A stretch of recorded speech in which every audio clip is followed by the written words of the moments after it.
Assalamualaikum warahmatullahi wabarakatuh. Bapak dan Ibu sekalian, kami sebagai Menteri Riset Teknologi, Kepala Badan Riset dan Inovasi Nasional ingin menyampaikan mengenai perkembangan inovasi teknologi untuk respons pandemik. Sejak pandemi COVID-19 merebak, terutama di awal Maret, kami segera membentuk konsorsium yang beranggotakan perguruan tinggi, lembaga penelitian, BUMN, swasta, dan rumah sakit. Dari konsorsium tersebut kami mencoba merespons, tentunya dalam jangka pendek, apa saja yang menjadi kebutuhan mendesak dalam penanganan COVID-19 ini. Dalam kesempatan siang sore hari ini, kami akan menyampaikan perkembangan baik yang terkait alat kesehatan, yang terutama dipakai untuk penanganan pasien dan juga untuk screening, dan juga perkembangan dari obat atau vaksin yang tentunya sangat dibutuhkan untuk kita bisa mengatasi pandemi COVID-19 ini.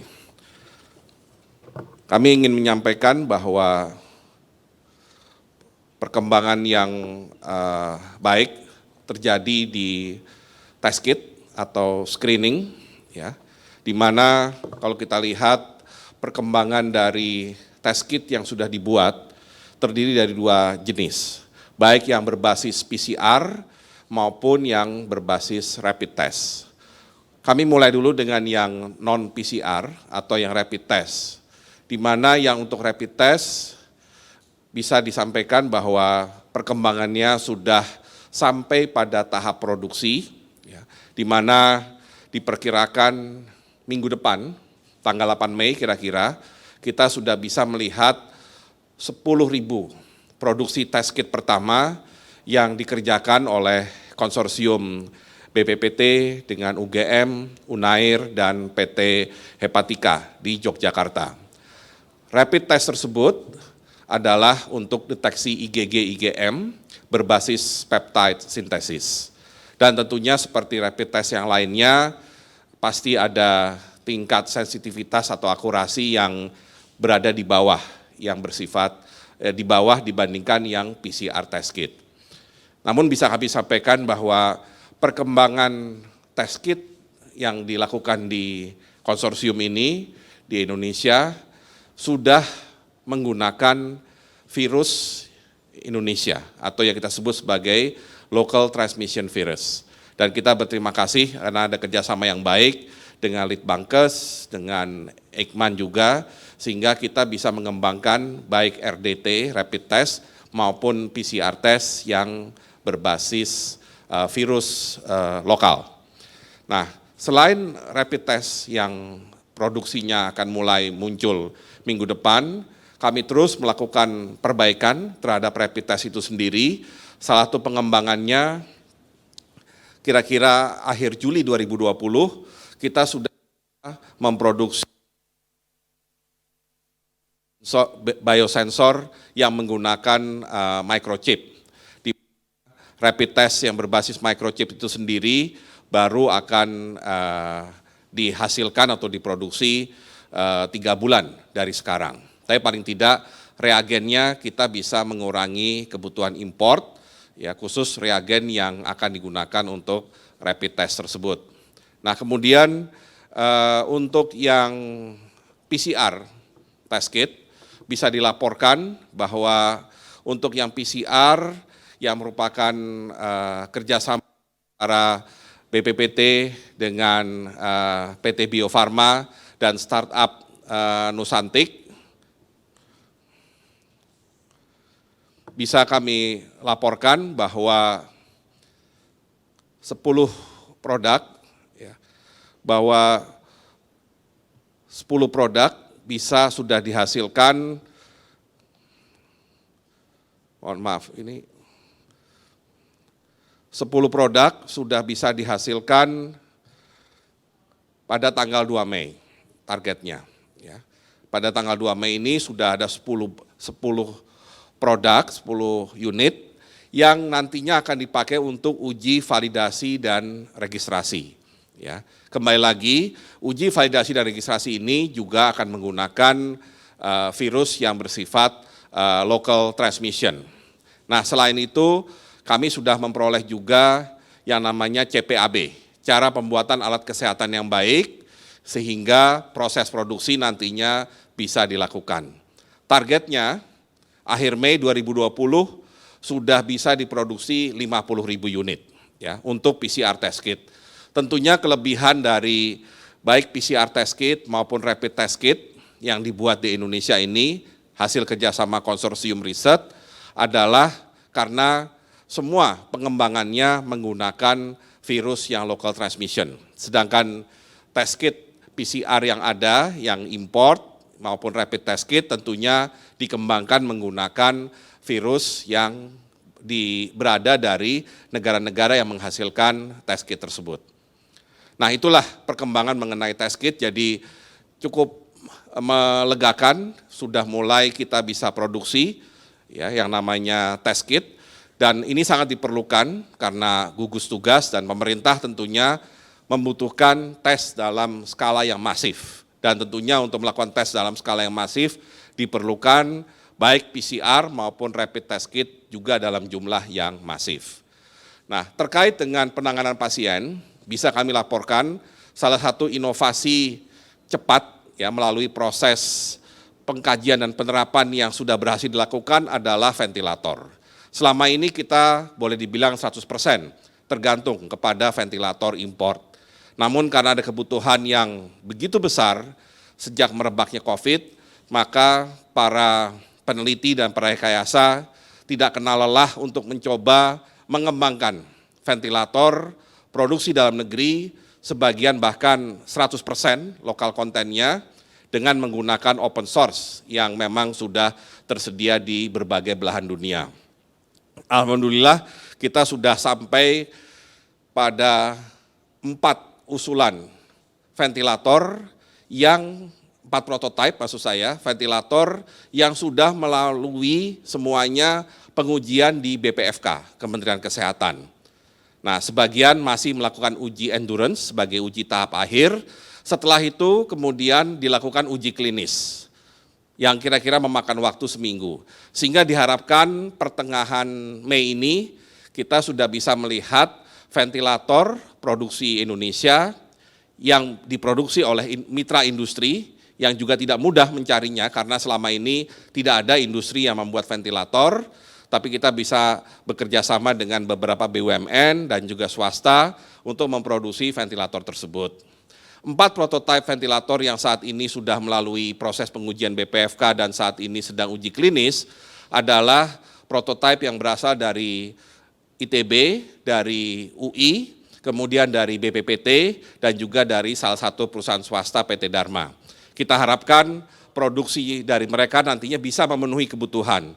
Sejauh ini komunikasi kami dengan Kementerian Kesehatan dibutuhkan kira-kira 1.000 ventilator untuk jenis CPAP, Continuous Positive Airway Pressure, dan kira-kira 668 ventilator jenis Ambubek. Nah, yang jenis Ambubek yang dibuat BPPT misalkan itu juga bisa dipakai untuk ruang instalasi gawat darurat atau ruang emergency. Jadi sangat membantu pasien yang kebetulan sedang berada dalam kondisi emergency. Sebagian dari ventilator lainnya bisa digunakan untuk pasien yang berada di ruang observasi. Ya.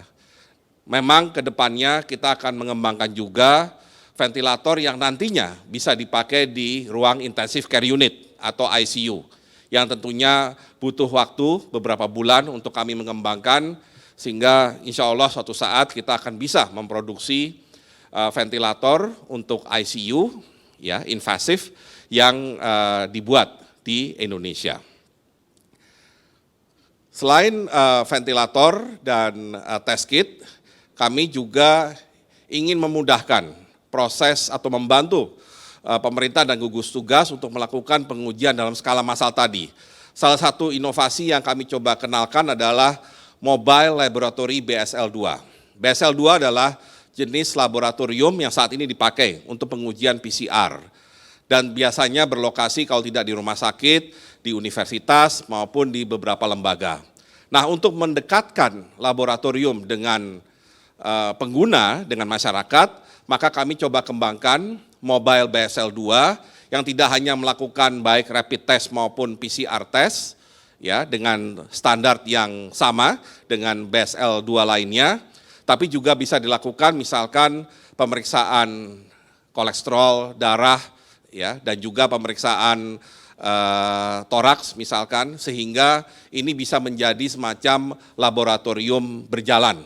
Dan ini kita harapkan bisa membantu upaya untuk melakukan tes yang lebih masif. Itu adalah perkembangan terkait alat kesehatan. Berikut kami ingin memberikan update yang terkait dengan obat ataupun vaksin. Ya. Nah, untuk obat kami mulai dulu dengan suplemen ya sebagai upaya pencegahan, di mana dalam suplemen tersebut kita sudah melakukan baik systematic review, kemudian studi bioinformatika, dan saat ini sedang dilakukan uji klinis, terutama di Rumah Sakit Wisma Atlet, terutama untuk bahan-bahan seperti jahe merah, jambu biji, dan kemudian juga virgin coconut oil. Nah, dari bahan-bahan tersebut kami harapkan kita bisa mendayagunakan suplemen yang sudah ada yang mengandung bahan-bahan tersebut, kalau memang itu adalah cocok untuk COVID-19, untuk paling tidak meningkatkan daya tahan terhadap COVID-19, ataupun kemudian menghasilkan suplemen baru yang diharapkan bisa menumbuhkan daya tahan tubuh terhadap COVID-19. Nah, selain suplemen, tentunya bagian yang paling ditunggu oleh masyarakat dan dunia terutama, baik tidak hanya Indonesia tapi dunia, adalah obat dan vaksin. Untuk obat yang bisa kami laporkan, saat ini kita sedang melakukan clinical trial atau uji klinis terhadap berbagai macam obat yang direkomendasikan dari luar negeri, yang kita tahu semua pernah dengar, baik itu Avigan, klorokin, ya, kemudian Tamiflu, ya, dan kemudian juga kita mengembangkan juga misalkan Pilkina. Ya, Pilkina sedang kita uji sebagai salah satu alternatif obat yang barangkali bisa meringankan beban dari penderita COVID-19. Di luar obat yang biasa kita kenal, saat ini sedang dan sudah dilakukan riset terkait convalescent plasma, di mana plasma dari pasien yang sudah sembuh, ya, plasma dari pasien yang sudah sembuh itu kemudian dicoba diberikan sebagai terapi untuk pasien COVID-19 yang sedang dalam kondisi berat. Dari penelitian yang sudah mulai dilakukan di RSPAD, sudah mulai ada hasil yang cukup melegakan, namun tentunya riset harus dilakukan dalam skala yang lebih besar. Karena itu Kemenristek BRIN bekerja sama dengan Kementerian Kesehatan akan melakukan riset yang lebih besar lagi, melibatkan banyak rumah sakit di berbagai daerah di Indonesia, tidak hanya di Jakarta, untuk mengembangkan convalescent plasma ini. Misalkan di Malang, di Yogyakarta, di Surabaya, di Solo, maupun tempat-tempat lainnya. Kita harapkan convalescent plasma ini bisa menjadi alternatif untuk meningkatkan tingkat kesembuhan dari penderita COVID-19. Selain convalescent plasma, kita juga sedang mengembangkan serum.